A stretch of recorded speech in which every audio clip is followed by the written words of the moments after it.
Hello बच्चों। तो कल हम बात किए थे जेड इफेक्टिव मतलब इफेक्टिव न्यूक्लियर चार्ज की। तो आज हम बात करेंगे कैलकुलेशन ऑफ जेड इफेक्टिव मतलब अपन जेड इफेक्टिव को कैसे कैलकुलेट कर सकते हैं। ठीक है, तो उसके लिए अपना फॉर्मूला पता था Z effective equal to atomic number minus screening constant. ठीक है, तो स्क्रीनिंग कांस्टेंट उनको कैलकुलेट करना है तो उसके लिए एक स्लेटर नाम के साइंटिस्ट हुए थे, उन्होंने कुछ रूल दिया था। तो अपन पढ़ेंगे कैलकुलेशन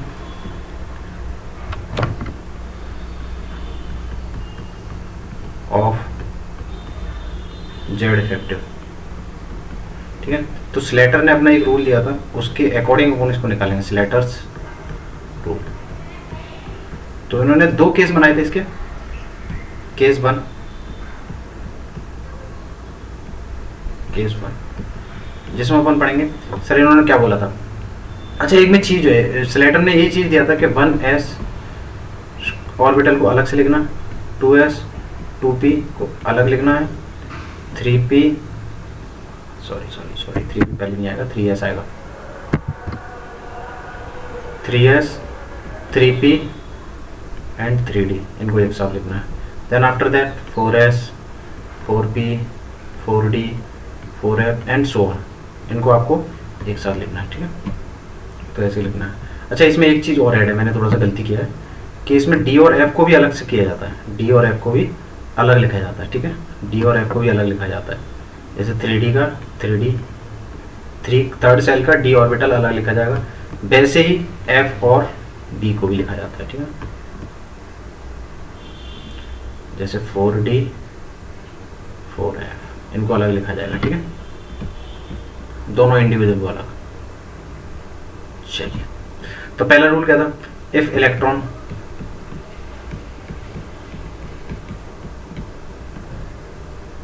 अगर आपसे पूछ रहा है वो क्वेश्चन में, if electron residue in S और पी सबसेल, ठीक है ना, इसको क्वेश्चन से डायरेक्ट आपको समझ में आएगा। तो इसके लिए आपको करना क्या है, सबसे पहले all electrons present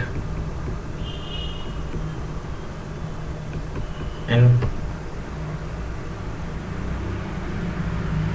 higher cell as per asked in question जो आपसे पूछा गया है। ठीक है, आर कंट्रीब्यूटेड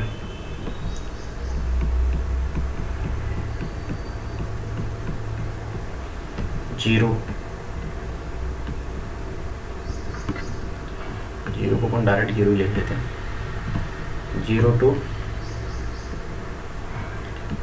to सिग्मा। ठीक है, second part, all electrons present in same cell। ये अभी आपको एक एक चीज समझ में आएगी, मतलब same cell. Then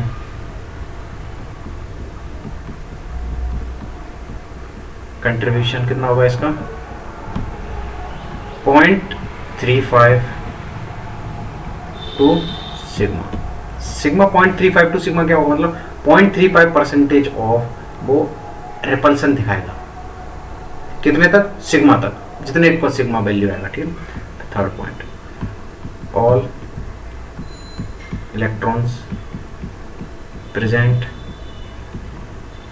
in n-1 shell are, in n-1 shell को अपन कभी कभी बोलते हैं इनर सेल भी बोलते हैं। ठीक है, अरे इनर सेल मतलब डीपर सेल, इनर सेल वो एक ही बात है, मतलब उसके जस्ट पास वाला सेल और वो नीचे होना चाहिए। ठीक है, inner shell are contributed 0.85 to sigma. ठीक है, चलिए fourth point, all electrons present in deeper cell deeper shell, मतलब n-2 n-3 something like that, ठीक है, डी पर सेल और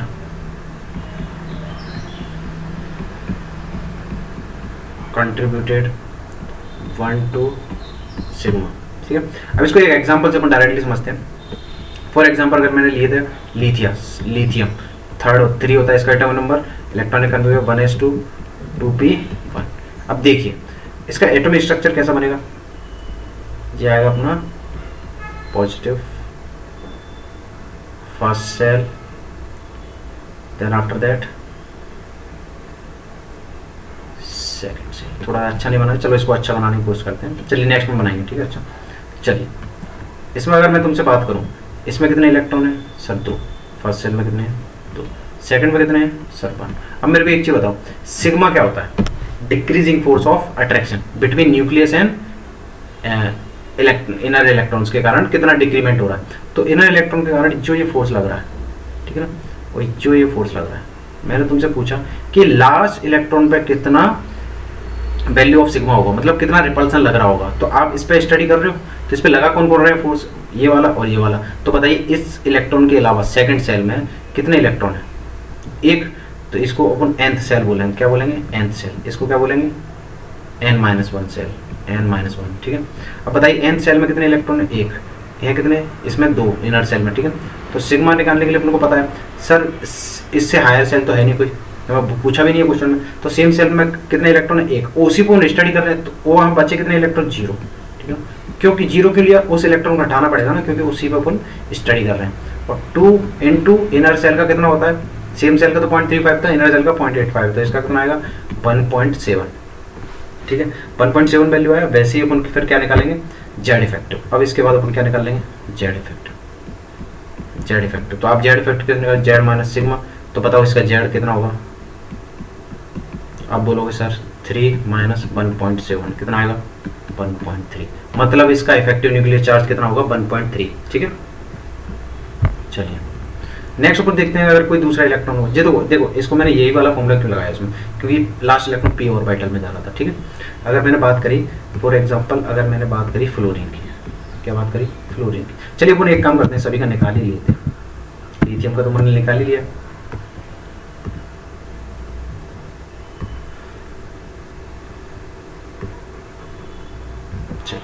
फ्लोरीन को अपन निकाल ही लेते हैं। लिथियम के बाद हूँ बेरिलियम, तो बेरिलियम का क्या आएगा 1s2 2s2, 4 होता ना।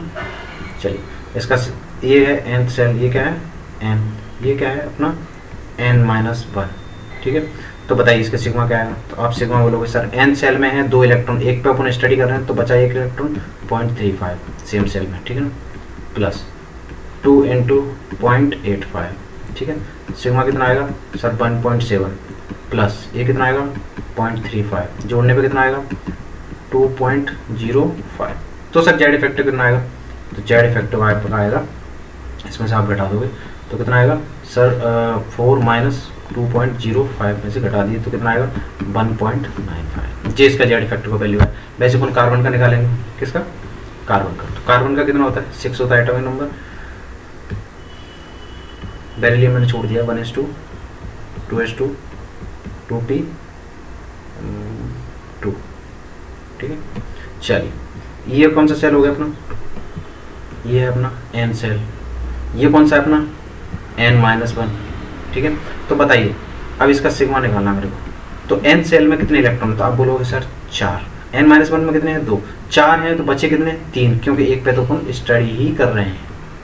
कंट्रीब्यूशन कितना है 0.35 प्लस 2 इंटू 0.85, तो सिग्मा कितना आएगा 1.7 प्लस 3, इसको आप मल्टीप्लाई करोगे तो कितना आएगा 1.05, ठीक है ना, 3 टाइम्स करोगे ना।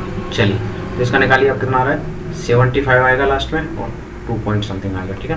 तो आप जेड इफेक्टिव निकालोगे तो कितना आएगा, जेड इफेक्टिव आप निकाल के बताइए, जेड इफेक्टिव को निकालेंगे तो कितना आएगा सर 6 माइनस 2.75, तो आपका कितना आ रहा है, कहीं गलती तो नहीं हो रही है, बिल्कुल सही है। चलिए 35 टू जा 70 प्लस 30, ठीक है बिल्कुल सही है। चलिए तो कितना आएगा 3.25 आ रहा है, 3.25, ठीक है। ठीक है ना। देखिए एक चीज़ देखिए, अब ये जो वैल्यू है ना इसको मैं सर्कल कर देता हूँ, ये वैल्यू आ रही है, ठीक है ना, क्योंकि यही इंपॉर्टेंट है, यही चीज़ अपन को इसका बताएंगे कि इसकी प्रॉपर्टीज़ क्या है। चलिए, जेड इफेक्टिव मतलब क्या है, न्यूक्लियस के द्वारा कितना आउटर मोस्ट इलेक्ट्रॉन पे अट्रैक्शन लगाया जा रहा है, ठीक है ना। कार्बन के बाद क्या आता अपना नाइट्रोजन, एटॉमिक नंबर 7, तो 1s2 2s2 2p3। बताइए अपना सेल कौन सा, ये वाला, ये पूरा सेल कौन सा है सर, nth सेल है, ठीक है। इसी पर तो स्टडी हो रही है ना। ये क्या है n-1। क्वेश्चन क्या पूछा गया है, सबसे इंपॉर्टेंट वो चीज़ है, लास्ट इलेक्ट्रॉन पे अपने को इलेक्ट्रॉन निकालना, लास्ट इलेक्ट्रॉन पे आपको सिग्मा निकालना है, for last electron, for last electron सभी के लिए, ठीक है ना, for last electron most important thing, for last electron, ठीक है। चलिए, तो इसका अपन सिग्मा निकालते हैं। तो सिग्मा आप निकालोगे, एन सेल में कितने हैं, तो आप बोलोगे सर इसमें है 5, इसमें कितने हैं 2, तो 5 हैं, बचे 4, क्योंकि एक पे तो स्टडी ही हो रही है, प्लस 2 इंटू 0.85, सिग्मा कितना आएगा, तो आप बोलोगे 1.7 प्लस 1.4, तो सिग्मा अपना कितना आ रहा है 3.1। अब हम जेड इफेक्टिव निकालेंगे, क्या निकालेंगे जेड इफेक्टिव, तो जेड इफेक्टिव कितना आ रहा है आपका सर 7 माइनस 3.1 इक्वल टू, इसको आप निकालोगे तो 3.9 समथिंग आएगा, ठीक है 3.9 आएगा। चलिए अपन नेक्स्ट निकालते हैं ऑक्सीजन के लिए, ऑक्सीजन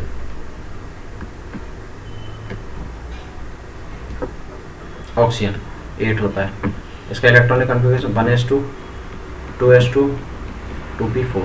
एक चीज़ याद रखो, देखो अभी तक p में जा रहा है, s में भी जा सकता है, तब भी अपन यही फॉर्मूला लगाएंगे, ठीक है। इसके लिए बताओ n सेल ये हो गया, ये क्या हो गया n-1, ये क्या होगा इसका 6 इलेक्ट्रॉन, इसमें होंगे 2। चलिए, तब मेरे को इसमें सिग्मा निकालिए,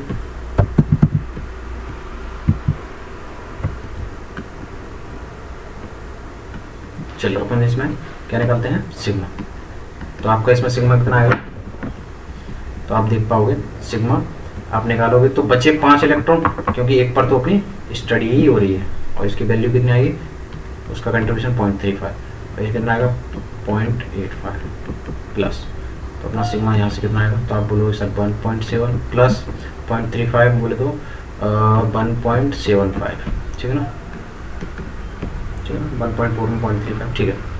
ये कितना आएगा 774,543, वेरी गुड। अब जेड इफेक्टिव कितना आएगा अपना, जेड इफेक्टिव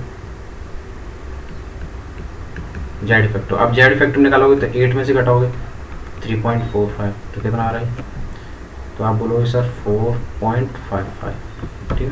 इसका भी जेड इफेक्टिव आ गया। वैसे अपन अब किसका निकालेंगे, फ्लोरीन का, किसका फ्लोरीन का होता है नॉन, तो 1s2 2s2 2p5। अब मैं इसका डायरेक्ट बता रहा हूँ, तो सिग्मा क्या आएगा सर 1.7 प्लस 2.1 इक्वल टू 8.3, ठीक है। चलिए, तो जेड इफेक्टिव कितना आएगा, जेड इफेक्टिव आएगा अपना 9 माइनस 3.8 इक्वल टू 5.2 कितना आएगा 5.2। चलिए, अपन नियॉन का निकाल लेते हैं, नियॉन का कितना आएगा 10, तो 1s2 2s2 2p6, इसका सिग्मा कितना आ रहा है, तो 1.7 प्लस 2.45 इक्वल टू 5134, ठीक है। तो जेड इफेक्टिव कितना आएगा अपना सर 10 माइनस 4.15, तो आप निकालोगे तो कितना आएगा, तो आप बोलोगे सर इसका वैल्यू आ रहा है सर 5.85। अब मेरे को एक चीज़ बताइए, आपको ये जितने भी मैंने निकाले हैं जेड इफेक्टिव, ठीक है, देखिए जेड इफेक्टिव, इसका मतलब क्या है, इसका मीनिंग क्या है, देखिए मैं वैल्यू लिख देता हूँ एक जगह, इससे एक चीज़ अपन को समझ में आ जाएगी, एक चीज़ अपने को समझ में आ जाएगी कि sir lithium, beryllium, boron, carbon, nitrogen, oxygen और फ्लोरीन और नियॉन। तो इसका अपना कितना आया था देख लेते हैं एक बार। लिथियम का है 1.3, बेरिलियम का है 1.95, 1.3, 1.95, इसका 2 पॉइंट समथिंग कुछ आ रहा होगा, ठीक है। कार्बन का कितना आ रहा है 3 पॉइंट,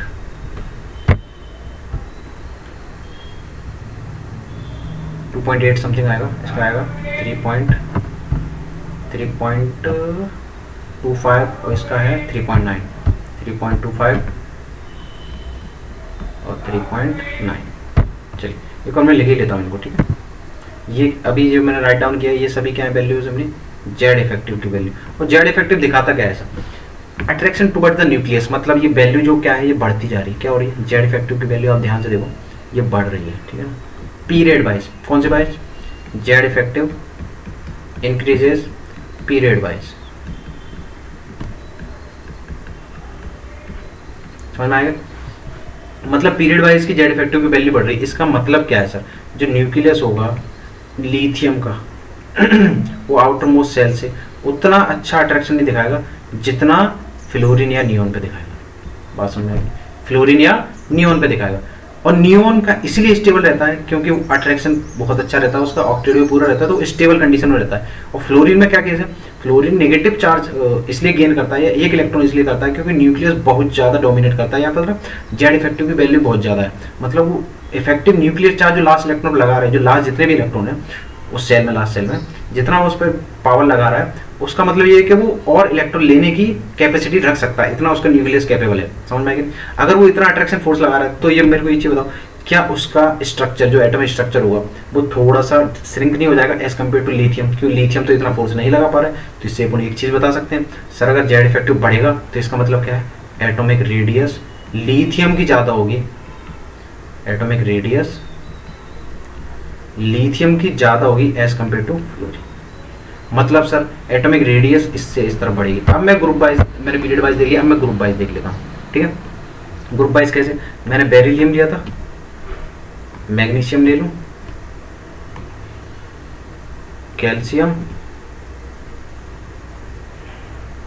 और स्ट्रोंशियम, मैं इनका निकालता हूँ, ठीक है। चलिए थोड़ा सेपरेट कर लेते हैं, पास पास में लिख देंगे।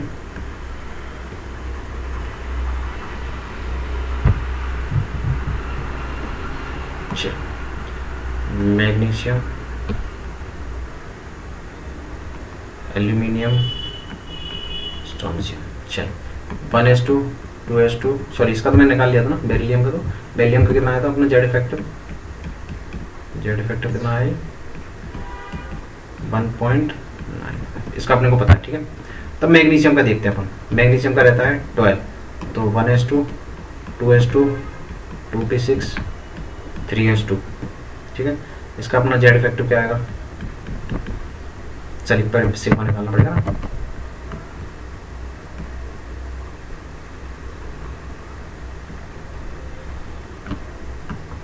पहले अपन को सिग्मा निकालना पड़ेगा। लास्ट सेल में 2 इलेक्ट्रॉन है तो एक कंट्रीब्यूशन होगा 0.35 प्लस। अब इसके जस्ट इनर सेल में कितने इलेक्ट्रॉन है, सेकंड सेल में ये हो गया अपना n सेल, ये हो गया अपना n-1 और ये हो गया अपना n-2। चलिए तो n-1 में कितने इलेक्ट्रॉन है 8, कंट्रीब्यूशन कितना रहता है 0.85, जस्ट मैंने अभी बताया। अब ये इंपॉर्टेंट है, n-2 डीपर सेल हो गया, उसका कंट्रीब्यूशन कितना था सर 1 और है कितने इलेक्ट्रॉन 2, समझ में आएगी नहीं। ये इंपॉर्टेंट है 0.35 प्लस, इसकी वैल्यू आप लिखोगे तो 6.8 आएगा, इसका आएगा 2, फिर आप इसको लिखोगे तो कितना आएगा 8.8 में 3 जोड़ोगे तो आप 8.8 प्लस 3.35, तो ये आएगा 519, ठीक है। तो इसका जेड इफेक्टिव कितना आया, इसका जेड इफेक्टिव कितना आएगा, जेड इफेक्टिव आप बोलोगे तो जेड इफेक्टिव कितना आएगा, 12 में से घटाएंगे तो आएगा इसका 2.85 समथिंग, 2.85, ठीक है। और सॉरी कैल्शियम कैसे आ गया, मैं तो पीरियड वाइज ग्रुप वाइज बात कर रहा हूँ। तो इसके नीचे कौन आता है, एल्यूमिनियम ना आके कैल्शियम आएगा, कौन आएगा कैल्शियम। तो इसका मैं बता दूँ 1s2, 2s2, 2p6, 3s2, 3p6 और 4s2।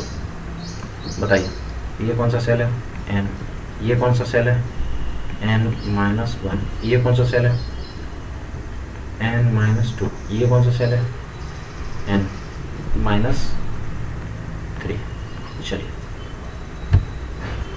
चलिए अब मैं बात करता हूँ इसके सिग्मा निकालने की वैल्यू। तो सिग्मा आप निकालोगे तो सबसे पहले n सेल में कितने इलेक्ट्रॉन है सर? 2। एक तो जाएगा अपनी स्टडी के लिए, एक कंट्रीब्यूट करेगा 0.35, ठीक है, बचा 1 इलेक्ट्रॉन, ठीक है। अब बताइए इनर सेल में कितने हैं सर? 8 इलेक्ट्रॉन है। देखिए थर्ड सेल n-1, ठीक है, तो 8 इलेक्ट्रॉन है, तो इस 0.85 प्लस सर डीपर सेल अब n-2 n-3 हो गई, तो उनका कंट्रीब्यूशन कितना रहेगा? तो मैं डायरेक्ट लिख देता हूँ सर। एंड सेकंड सेल में कितने इलेक्ट्रॉन? Total 8, contribution 1। सर उसके भी नीचे कौन है? 1 फर्स्ट सेल, तो उसमें इलेक्ट्रॉन कितने? 1, 2, कंट्रीब्यूशन 1, ठीक है। डायरेक्ट आप 10 भी लिख सकते हो, जोड़ सकते हो उनको, ठीक है। ये कितना आएगा? 0.35 प्लस 6.8 प्लस ये आ जाएगा 10। तो आप इसको वैल्यू करोगे तो कितना आएगा? 16.8 प्लस 0.35 विल बिकम्स 17.15, ठीक है। अब इसका आप जेड फैक्टर निकालिए। जेड फैक्टर कितना आएगा? 20 माइनस 17.15 विच बिकम्स 2.85, ठीक है। ऐसे ही मैं अगर स्ट्रोंशियम का निकालूं, किसका निकालूं? स्ट्रोंशियम का, तो इसका भी एग्जैक्टली यही वैल्यू आएगा जेड इफेक्टिव का। सिग्मा का वैल्यू अलग हो सकता है बट जेड इफेक्टिव का वैल्यू सेम आएगा।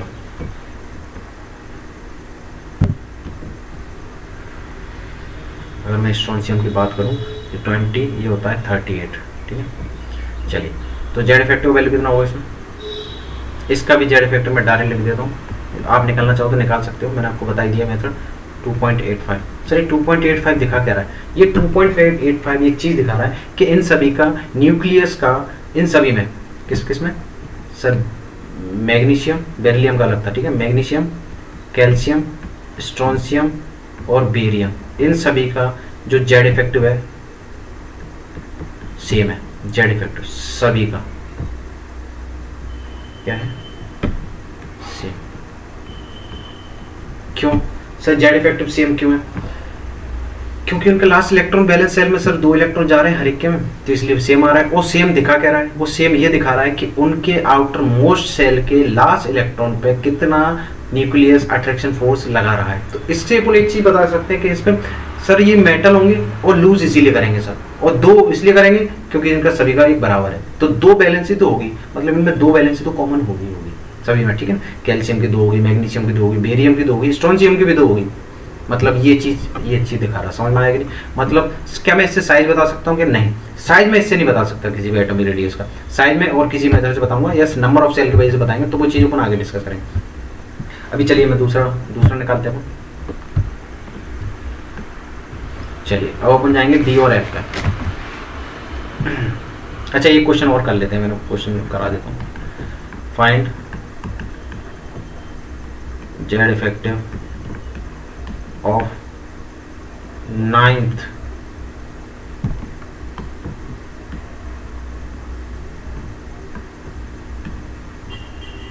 दूसरा क्वेश्चन लेते हैं।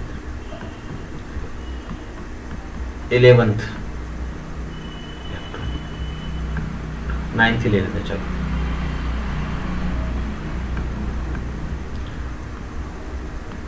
Ninth electron of calcium. चलिए सबसे पहले कैल्शियम दिया है, 20 इलेक्ट्रॉनिक नंबर होता है, 1s2, 2s2, 2p6, 3s2, 3p6 और 4s2। मेरे को एक चीज बताइए, 9th इलेक्ट्रॉन कहाँ होगा इसका? मैंने पूछा तुमसे 9th इलेक्ट्रॉन, कौन सा पूछा है? 9th इलेक्ट्रॉन, ठीक है। चलिए इधर देखिए 9th इलेक्ट्रॉन, यहाँ तक तो अपने 4 इलेक्ट्रॉन हो गए, कितने हो गए? 4। 4 के बाद 6 कितने होंगे? 10। 10 इसका मतलब ये p ऑर्बिटल में ही जाएगा 9th इलेक्ट्रॉन p में ही जाएगा, पर इसके कितने होंगे? मेरे 4 में और 5 जोड़ने, कितने जोड़ने? 5। 5 समझ में आएगी नहीं? 4 + 5 तब जाके 9th इलेक्ट्रॉन। तो इसकी पूछ रहा है, समझ में आएगी नहीं? जिसको मैं अलग अलग लिख लेता हूँ।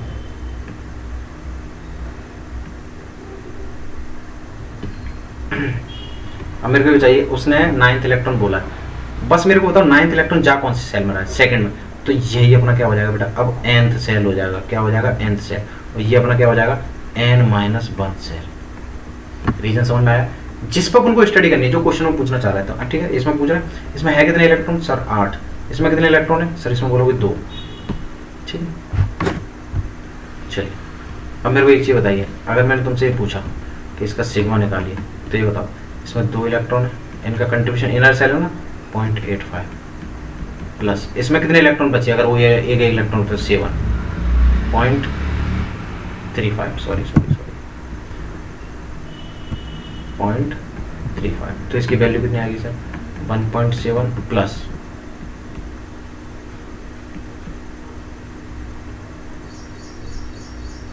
ठीक है, ये सिग्मा की वैल्यू है। तो जेड इफेक्टिव कितना आएगा, तो जेड इफेक्टिव अपना आएगा, इफेक्टिव न्यूक्लियर चार्ज अपना आएगा कैल्शियम में तो 20 माइनस 4.15, मतलब 15.8, ये चीज़ समझ में आएगी। चलो वेरी गुड। अब अपन दूसरा केस पढ़ते हैं, सेकंड केस स्टडी करेंगे, विच इज केस नंबर 2। अगर electron, case 2, if electron is residue in D और F सबसेल, ठीक है। तो इसके केस क्या है, तो इसके अलग अलग कंडीशन होंगी, इसमें सेम है, बस 0.85 वाला कॉन्सेप्ट हट जाएगा, ठीक है, 0.85 वाला कॉन्सेप्ट इसमें एलिमिनेट हो जाएगा। तो इसमें वही रूल है सेम, मतलब लिख देता हूँ, चलो, all electron present in higher shell, present in, अच्छा सॉरी एक चीज़ तो मैं बताने भूल गया इसमें। अब मेरे को जो, अगर ये nth सेल है, ये क्या है, nth सेल है, तो ये क्या बन जाएगा अपना, अगर ये nth सेल था,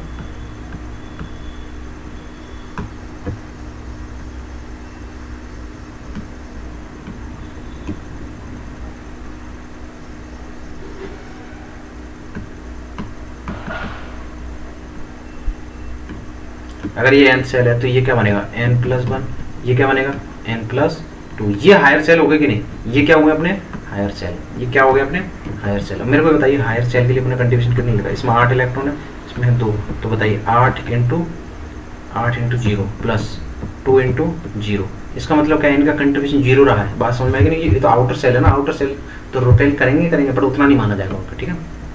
all electron present in higher shell, same वही हायर सेल, contributed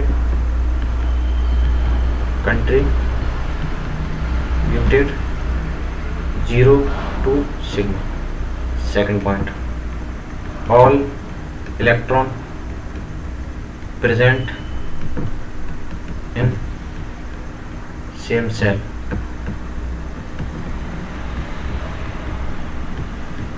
contributed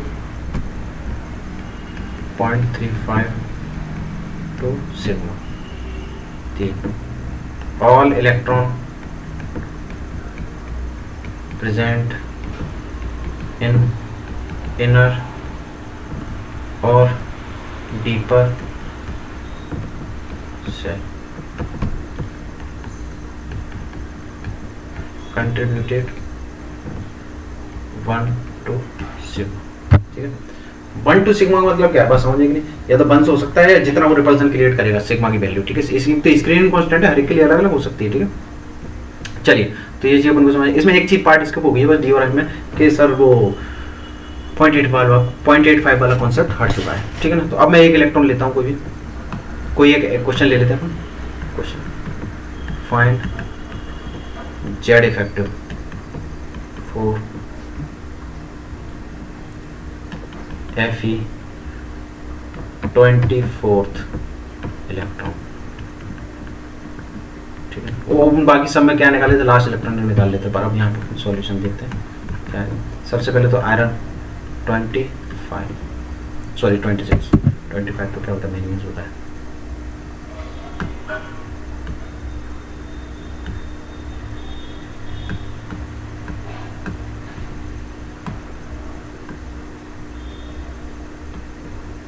चलिए आयरन 26 क्या आएगा 1s2 2s2। चलिए इसको ब्लैक से लिखते हैं, थोड़ा रेड कलर आंखों पे चुभता है।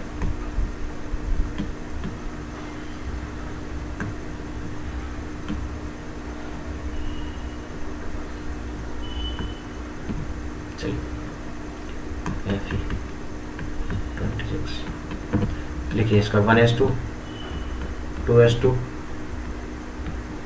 2p6 3s2 3p6 और 4s2 और 3d मैंने यहाँ पे लिख दिया, मतलब 4s2 20 हो गया। अभी जाएगा इसमें 6। अब मेरे को एक चीज़ बताइए 24th इलेक्ट्रॉन कहाँ पे होगा? 24th इलेक्ट्रॉन बताइए सबसे पहले तो मेरे को इस वाले में बताइए।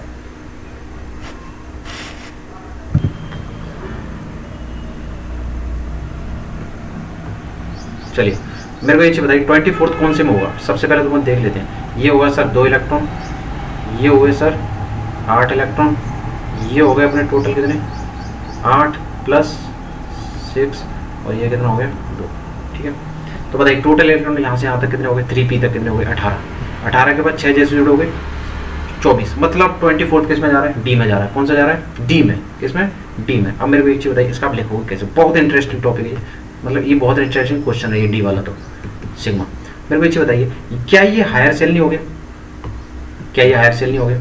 ये कौन सा सेल हुआ है सर? ये पूरा 3 है ना, ये पूरा 3 यहाँ से लेके यहाँ तक, ये अपना nth सेल हो गया। मोस्ट इंपोर्टेंट थिंग ये कौन सा हो गया? n+1, मतलब ये हायर सेल हो गया। और ये कौन सा सेल हो गया अपना? नीचे वाले जितने भी ये लोअर सेल हो जाएंगे। कितने हो जाएंगे? ये सब क्या हो जाएंगे?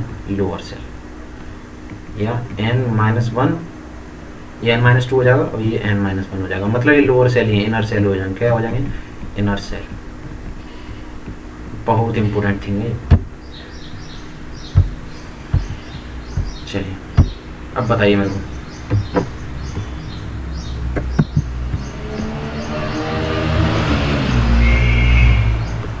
चलिए अब अपन सिग्मा निकाल सकते हैं आसानी से। बताओ 24 3d में जा रहा है कि नहीं? 24 3d में जा रहा है तो बताइए इसका कंट्रीब्यूशन n सेल्स का कितना रहता है? तो कितने इलेक्ट्रॉन है बताओ? 14 है तो एक इलेक्ट्रॉन हटाना पड़ेगा, तो कितने बचे? 13 इनटू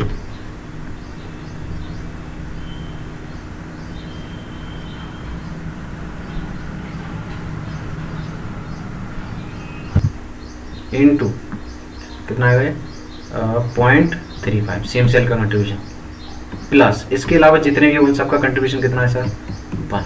और है कितने टोटल इलेक्ट्रॉन? 2 + 8 कितने? 10। तो कितना आएगा सिग्मा की वैल्यू? तो आप बोलोगे 10 + 13 इंटू इसको करना कितना आएगा? 3.5 में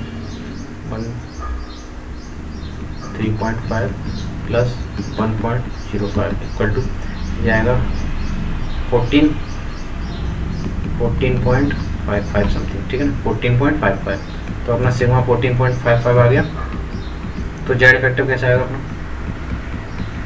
तो जेड इफेक्टिव आप बोलोगे सर 14.55 और कितना इसका? 26 माइनस 14.55। अब इसका जितना ही वैल्यू है कितना आएगा? 12, मतलब 11.45। ये क्या आया? Z effective. ये चीज़ समझ में आई? Very good.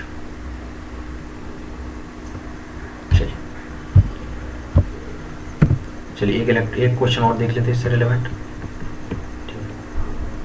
Find Z effective for zinc. कितना होता है इसका? 30। 4 किसके लिए? अच्छा ये कोई इलेक्ट्रॉन लेता नहीं है। अगर मैं तुमसे पूछूं 3D इलेक्ट्रॉन के लिए 2 पार्ट लेते हैं। चलो 4s इलेक्ट्रॉन और बी पार्ट 3D इलेक्ट्रॉन। चलो सॉल्यूशन देखते हैं इसको क्या होगा। चलिए 4s के लिए पूछा है। सबसे पहले तो जिंक का आप इलेक्ट्रॉनिक कॉन्फ़िगरेशन लिख लीजिए। 13 होता है इसका एटॉमिक नंबर। चलिए तो 1s2 2s2 2p6 3s2 3p6 3d और 4s2 और 3d 10। ये तो हो गया अपना इलेक्ट्रॉन, ठीक है। बताइए फर्स्ट सेल में 2, सेकंड सेल में 8, थर्ड सेल में टोटल कितने इलेक्ट्रॉन है, इसमें कितने जा रहे हैं 8, इसमें कितने जा रहे हैं 10, और इधर 2। अब सबसे पहला क्वेश्चन क्या है, ए पार्ट है 4s इलेक्ट्रॉन। तो 4s इलेक्ट्रॉन में बताओ सिग्मा क्या निकलेगा सबसे पहले, तो सिग्मा हमने निकालोगे सर 1 इलेक्ट्रॉन बचा, क्योंकि 4s में 2 है, तो 1 इलेक्ट्रॉन कंट्रीब्यूशन सेम सेल का 0.35 प्लस उसके जस्ट इनर सेल के नीचे कितने, थर्ड सेल है, तो टोटल इलेक्ट्रॉन 10 + 8 कितना आएगा, 8 + 10, थर्ड सेल में कितने 18, कंट्रीब्यूशन 0.85 प्लस ये आएगा 8 × 1, क्योंकि वो डीपर सेल है 2 × 1, तो इसको अपन निकालेंगे, इतना आएगा 0.35 प्लस अच्छा 8.5 का 2 टाइम्स कितना होगा 17 में से 1.7 घटाइए, 17 - 1.7 प्लस 10, तो सिग्मा कितना आएगा, इसको जोड़ लेते पहले 27.35 माइनस 1.7, तो इसको करते हैं अपन 27.35 1.7,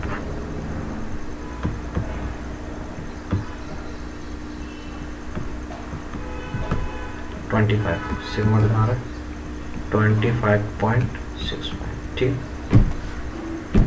चलिए ये सिग्मा की वैल्यू आ गई अपनी, सिग्मा की वैल्यू आ गई तो जेड इफेक्टिव आ जाएगा, जेड इफेक्टिव कितना आएगा sir 30 minus sigma 25.65, exact value कितनी आएगी इसकी, तो आप बोलोगे सर 35, लास्ट में आएगा 4 पॉइंट, ठीक है। ये जेड इफेक्टिव वैल्यू होगी अपनी, इसलिए अब अपन बी पार्ट निकालेंगे क्या 3D के लिए, और 3D इलेक्ट्रॉन। चलिए अब 3D का पूछ रहा है ना, तो इसमें कैसे निकालेंगे, तो आप सिग्मा निकालोगे सबसे पहले, 3D में टोटल इलेक्ट्रॉन कितने हैं 10, कितने हैं 10, बचे कितने 9, सेम सेल में सब सेल में कितने 9 प्लस, अब उसके जस्ट ऊपर कौन था, फोर्थ है कि नहीं, फोर्थ क्या है, फोर्थ सेल है कि नहीं, ये क्या है अपना फोर्थ सेल है, फोर्थ सेल में इलेक्ट्रॉन कितने हैं 2, पर उसका कंट्रीब्यूशन 0 प्लस, अब उसके जस्ट नीचे कितने सेल है, अब देखो ध्यान से, देखो यहाँ इसमें कितने इलेक्ट्रॉन है 10, इसमें कितने हैं 10, इस पर अपन स्टडी कर रहे हैं तो 10 इलेक्ट्रॉन थे, 1 इलेक्ट्रॉन हटाना पड़ेगा, बचे कितने सर 9, ठीक है ना। अब इसके अलावा जितना भी कंट्रीब्यूशन है सबका बन रहेगा, इसके अलावा भी जितना कंट्रीब्यूशन है बन रहेगा, तो 8 + 8 16 + 2 18 कितना आएगा, तो 18, सभी का कंट्रीब्यूशन 1, तो कितना आएगा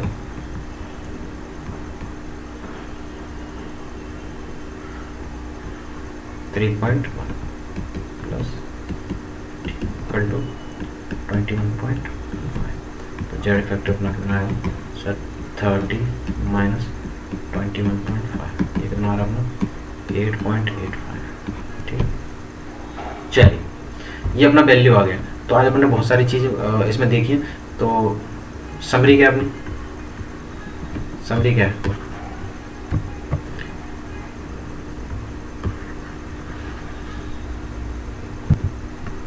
चलिए आज अपन ने क्या क्या पढ़ा, अच्छा उसकी समरी क्या है, समरी देख लेते हैं आज अपन ने पढ़ा क्या क्या। जेड इफेक्टिव की कैलकुलेशन, जेड इफेक्टिव कैलकुलेशन कैसे निकाली अपन ने, सबसे पहले क्या करना है आपको, इलेक्ट्रॉनिक कन्फिग्रेशन लिखना है, इलेक्ट्रॉनिक कन्फिग्रेशन लिखना है, फिर लास्ट इलेक्ट्रॉन आपको देखना है, सर लास्ट इलेक्ट्रॉन कौन से सेल में जा रहा है, लास्ट इलेक्ट्रॉन किस में रेजिड्यू हो रहा है, रेजिड्यू या किस सेल में जा रहा है, किस सेल में बिलोंग करता है, किस सेल में बिलोंग करता है, ठीक है। उस बिलोंगेशन के हिसाब से आप केस 1 लगाओगे या और केस 2 आप उसमें लगाओगे। अगर केस 1 लगाओगे तो आपको पता है अपर सेल के लिए 0, उसके जस्ट नीचे वाले 0.35 मतलब सेम सेल के लिए, और 0.85 किसके लिए, लोअर सेल के लिए, और 1 उसके लिए, ठीक है।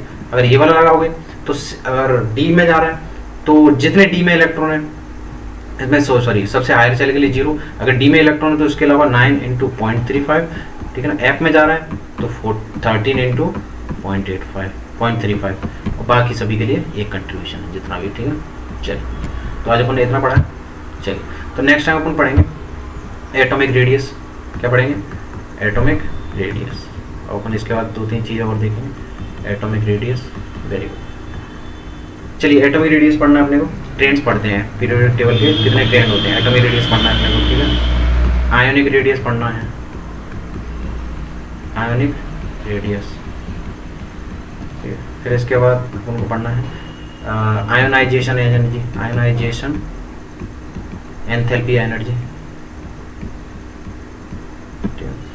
थर्ड कौन पढ़ेंगे, electronegativity, fourth electro negativity, fifth कौन पढ़ेंगे, इलेक्ट्रॉन अफिनिटी,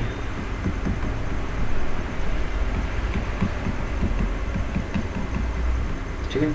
तो ये अपन को बहुत सारे ट्रेंड पढ़ने हैं। ये ट्रेंड पीरियड टेबल में कैसे बिलोंग करते हैं, इसके अलावा अपन पढ़ेंगे मेटलिक, मेटलिक कैरेक्टर,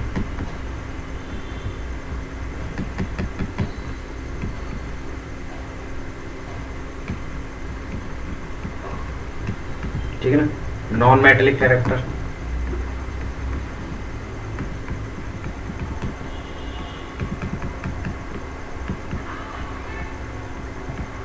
ठीक है। तो ये सारी चीजें अपने ट्रेंड पढ़ने हैं कि पीरियड टेबल में ग्रुप वाइज, पीरियड वाइज क्या डिक्रीमेंट होते हैं और क्या इंक्रीमेंट होते हैं, ठीक है ना। चलिए तो अपन कोई चीज़ देखेंगे, चलो नेक्स्ट लेक्चर में देखेंगे, तब तक के लिए बाय।